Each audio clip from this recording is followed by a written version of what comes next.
আজি বড়কছাৰী welfare autonomous কাউন্সিলৰ তৰফৰ পৰা যি ডাউন টাউন ইউনিভাৰ্চিটিত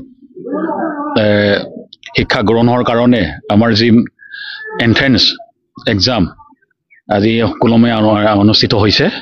আশা কৰোঁ ছাত্ৰ ছাত্ৰীসকলে ভালকৈ পৰীক্ষা দি পৰীক্ষা হলত ভালকৈ লিখি পোনে ভালকৈ পঢ়ি পোনে যদি পৰীক্ষা দিয়ে হয়তো নিশ্চয় ভৱিষ্যতৰ দিনত তেখেতলোকৰ যি আমি সপোন ৰচিছোঁ ল'ৰা ছাত্ৰ ছাত্ৰীসকলৰ যি সপোন বাস্তৱত ৰূপায়িত হ'ব তাৰে কামনা কৰিছোঁ।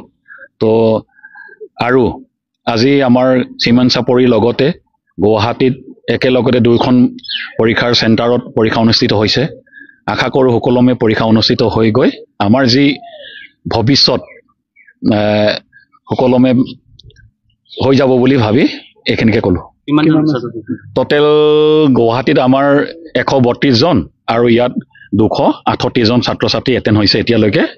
তো হয় কৰোঁ এতিয়ালৈকে যিমান নাম ছাত্ৰ দেখিছোঁ গোটেইবিলাকে আহি তেখেতলোকে পৰীক্ষা হলত সোমাইছে আৰু পৰীক্ষা দিবলৈ তেখেতলোকে ঠিক কৰিছে।